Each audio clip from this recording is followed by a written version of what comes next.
ಕೃಷಿ ಚಟುವಟಿಕೆಗಳಿಗೆ ಸಮರ್ಪಕ ವಿದ್ಯುತ್ ಪೂರೈಕೆ ಕಲ್ಪಿಸುವಂತೆ ಆಗ್ರಹಿಸಿ ಹುಬ್ಬಳ್ಳಿಯಲ್ಲಿ ಸಾವಿರಾರು ರೈತರು ಹೆಸ್ಕಾಂ ಕಚೇರಿಗೆ ಮುತ್ತಿಗೆ ಹಾಕಿದ್ದಾರೆ. ವಿದ್ಯುತ್ ಕಣ್ಣ ಮುಚ್ಚಾಲೆಯಿಂದ ಬೆಳೆಗಳು ಹಾಳಾಗುತ್ತಿದ್ದು ರೈತರು ಸಂಕಷ್ಟಕ್ಕೆ ಸಿಲುಕಿದ್ದಾರೆ ಎಂದು ಆಕ್ರೋಶ ವ್ಯಕ್ತಪಡಿಸಿದ್ದಾರೆ. ಹುಬ್ಬಳ್ಳಿಯ ತಬಿನ್ ಲ್ಯಾಂಡ್ ನಲ್ಲಿರುವ ಹೆಸ್ಕಾಂ ಕಚೇರಿ ಆವರಣದಲ್ಲಿ ಇಂದು ರೈತರ ಆಕ್ರೋಶ ಭುಗಿಲೆದ್ದಿತ್ತು. ಎತ್ತಿನ ಬಂಡಿಗಳು, ಟ್ರ್ಯಾಕ್ಟರ್ಗಳು ಹಾಗೂ ವಾಹನಗಳ ಮೂಲಕ ಸಾವಿರಾರು ಸಂಖ್ಯೆಯಲ್ಲಿ ಆಗಮಿಸಿದ ರೈತರು ಹೆಸ್ಕಾಂ ವಿರುದ್ಧ ಘೋಷಣೆ ಕೂಗಿ ಪ್ರತಿಭಟನೆಯನ್ನು ನಡೆಸಿದ್ರು. ಸಮರ್ಪಕ ವಿದ್ಯುತ್ಗಾಗಿ ನಮ್ಮ ಹೋರಾಟ, ರೈತರ ಹಕ್ಕಿಗಾಗಿ ಒಗ್ಗಟ್ಟಿನ ಆರ್ಭಟ ಎಂಬ ಧ್ಯೇಯ ವಾಕ್ಯದೊಂದಿಗೆ ನಡೆದ ಪ್ರತಿಭಟನೆ ಎಲ್ಲರ ಗಮನವನ್ನ ಸೆಳೆಯಿತು. ಮಾವನೂರ, ಗಿರಿಯಾಲ, ಕಟ್ನೂರ್, ಇನಾಂ ವೀರಾಪುರ್, ಕರಡಿಕೊಪ್ಪ, ಬೆಳಗಲಿ, ಬೊಮ್ಮಸಮುದ್ರ ಸೇರಿದಂತೆ 10 ಗ್ರಾಮಗಳ ರೈತರು ಪ್ರತಿಭಟನೆಯಲ್ಲಿ ಭಾಗವಹಿಸಿದ್ರು. ಇನ್ನ ಕೃಷಿ ಪಂಪ್ಸೆಟ್ ಗಳಿಗೆ ನಿಗದಿತ ಸಮಯದಲ್ಲಿ ವಿದ್ಯುತ್ ಪೂರೈಕೆ ಆಗದ ಕಾರಣ ಬೆಳೆಗಳಿಗೆ ನೀರುಣಿಸಲು ಸಾಧ್ಯವಾಗುತ್ತಿಲ್ಲ. ಇದರಿಂದ ಬೆಳೆಗಳು ಒಣಗಿ ಹೋಗುತ್ತಿವೆ ಎಂದು ರೈತರು ಅಳಲು ತೋಡಿಕೊಂಡ್ರು. ಇವತ್ತು ವಿದ್ಯುತ್ ಸರಬರಾಜು ಕಂಪನಿಗಳು ಏನಿದಾವಲ್ಲ, ಅವರು ಸರಿಯಾಗಿ ಕೆಲಸ ಮಾಡ್ತಾ ಇಲ್ಲ. ಅವರು ಸರಿಯಾಗಿ ಕೆಲಸ ಮಾಡದ ಕಾರಣ ಇವತ್ತು ಪ್ರಕೃತಿ ಕೂಡ ಸರಿಯಾಗಿ ಸ್ಪಂದನೆ ಮಾಡ್ತಾ ಇಲ್ಲ. ಮೊದಲಿನ ಥರ ಯಾವಾಗೋ ಮಳೆ, ಯಾವಾಗೋ ಬಿಸಿಲು, ಇಂಥದ್ರಲ್ಲಿ ಇವ್ರು ಏನು ಮಾಡ್ತಾರಂತಂದ್ರೆ ಅಲ್ರಿ ಒಂದು 2-3 4 ದಿವಸ ಕರೆಂಟೇ ಕೊಡೋದಿಲ್ಲ, ವಾರಗಟ್ಲೆ ಕೊಡೋದಿಲ್ಲ. TC ಸುಟ್ರೆ ಅವ್ರು ಏನಂದ್ರೆ ಭಾಳ ಒಳ್ಳೇದಂತಾರೆ ರೀ.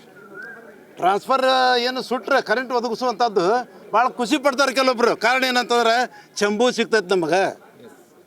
ಆ ಕಾರಣಕ್ಕಾಗಿ ಆ ಮಟ್ಟಕ್ಕೆ ಕೆಳಗಿಳಿದೈತಿ. ಇವತ್ತು ಕಮಿಷನ್ ಸಿಗ್ತೈತೆ ಅಂತ ತಿಳ್ಕೊಂಡು ಅವ್ರು ಖುಷಿ ಪಟ್ಟು ಇವತ್ತು ಬರ್ತೇವೆ, ನಾಳೆ ಬರ್ತೇವೆ, ನಾಳೆ ಬರ್ತೇವೆ, ಸುಟ್ಟಿ ಐತಿ, ಅದೈತಿ, ಇದೈತಿ, ಅದಿಲ್ಲ, ಇದಿಲ್ಲ ಅಂತ ಹೇಳ್ತಾರೆ. ಸರ್, ಇವತ್ತು ನಾವು ದೊಡ್ಡ ಪ್ರಮಾಣದಲ್ಲಿ ಎಲ್ಲ ರೈತರಿಗೂ ಇದು ನೋವಾಗಿ, ವಿದ್ಯುತ್ತಿನ ದೊಡ್ಡದೊಂದು ನೋವಾಗಿ ಎಲ್ರಿಗೂ ಏನು ಮಾಡೋದು ಅಂತ ತಿಳ್ಕೊಂಡು ತಿಂಗಳಗಟ್ಟಲೆ ಅರ್ಜಿ ಕೊಟ್ಟಾಯ್ತು, ಎಲ್ಲ ಆಯಿತು.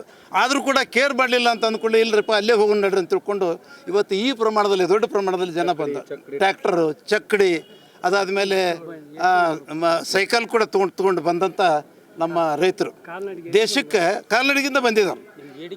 ನಮ್ಮ ಬೇಡಿಕೆ ಅಂತಂದ್ರೆ ವಿದ್ಯುತ್ ಸರಬರಾಜು ಸರಿಯಾಗಿ ಪ್ರತಿಯೊಂದು TC ಮುಖಾಂತರ ಒದಗಿಸ್ಬೇಕು. 24 ತಾಸು ಕರೆಂಟ್ ಕೊಡಬೇಕು.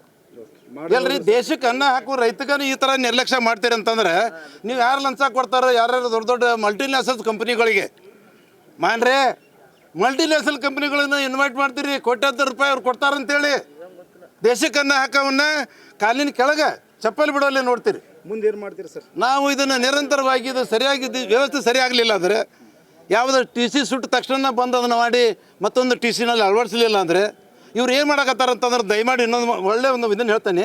ಒಂದು TC ಮೇಲೆ ಆ TC ಕೆಪಾಸಿಟಿ ಒಂದು 50 HP ಐತಂತಂದ್ರೆ ಯಾರು ಹೋಗಿ ಜಂಬು ಕೊಡ್ತಾರೋ, ಕಮಿಷನ್ ಕೊಡ್ತಾರೋ ಅವ್ರ ಥ್ರೂ ಅದ್ರ ಮೇಲೆ 200 HP ಲೋಡರ್ಗಳನ್ನ ಹಾಕ್ತಾರೆ. 200 HP, 50 HP, 60 HP TC ಮೇಲೆ. ಈ ಕಾರಣಕ್ಕಾಗಿ ಎಲ್ಲ ಹಗಲೆಲ್ಲ ಸುಟ್ಟೋಕ್ಕವು.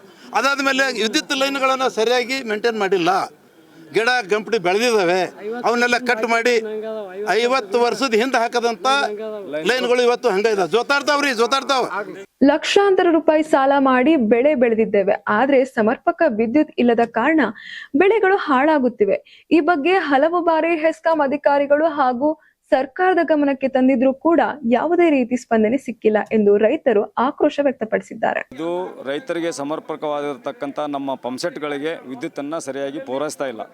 ಈಗಾಗಲೇ 7 ತಾಸು ಕರೆಂಟ್ ಕೊಡತ್ತಾರೆ. 7 ತಾಸು ಕರೆಂಟ್ ಕೊಟ್ಟರೆ ಅದರೊಳಗೆ ಅದು ಲೋಡಿಂಗು, ಈ ಲೋಡಿಂಗ್ ಅಂತ ಹೇಳಂದು ಸುಮಾರು ನಮಗೆ 3 ರಿಂದ 4 ತಾಸು ಅಷ್ಟೇ ಕರೆಂಟ್ ಸಿಗ್ತಾ ಇದೆ. ಅದರೊಳಗೆ ನಮಗೆ ಕೃಷಿ ಕೆಲಸ ಮಾಡೋಕ್ಕೆ, ಕೃಷಿ ಹೊಲಕ್ಕೆ ನಾವು ನೀರು ಉಣಿಸ್ಲಿಕ್ಕೆ ಸಾಧ್ಯ ಆಗ್ತಾಯಿಲ್ಲ.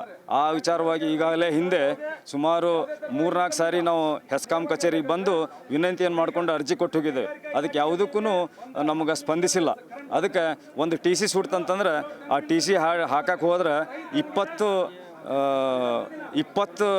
ದಿನ ಸಮಯ ತೊಗೊಂತಾರೆ. ಅದಕ್ಕೆ ಅದರ ವಿರುದ್ಧವಾಗಿ ನಾವು ಪ್ರತಿಭಟನೆಯನ್ನು ಮಾಡಲಿಕ್ಕೆ ಬಂದಿದ್ದೇವೆ. ರೈತರ ಸಮಸ್ಯೆಯನ್ನು ತಕ್ಷಣ ಬಗೆಹರಿಸಿ ಕೃಷಿ ಚಟುವಟಿಕೆಗಳಿಗೆ ನಿರಂತರ ಹಾಗೂ ಸಮರ್ಪಕ ವಿದ್ಯುತ್ ಪೂರೈಕೆ ಕಲ್ಪಿಸಬೇಕು, ಇಲ್ಲವಾದಲ್ಲಿ ಹೋರಾಟವನ್ನ ಇನ್ನಷ್ಟು ತೀವ್ರಗೊಳಿಸಲಾಗುವುದು ಎಂದು ಹೇಳಿದ್ದಾರೆ.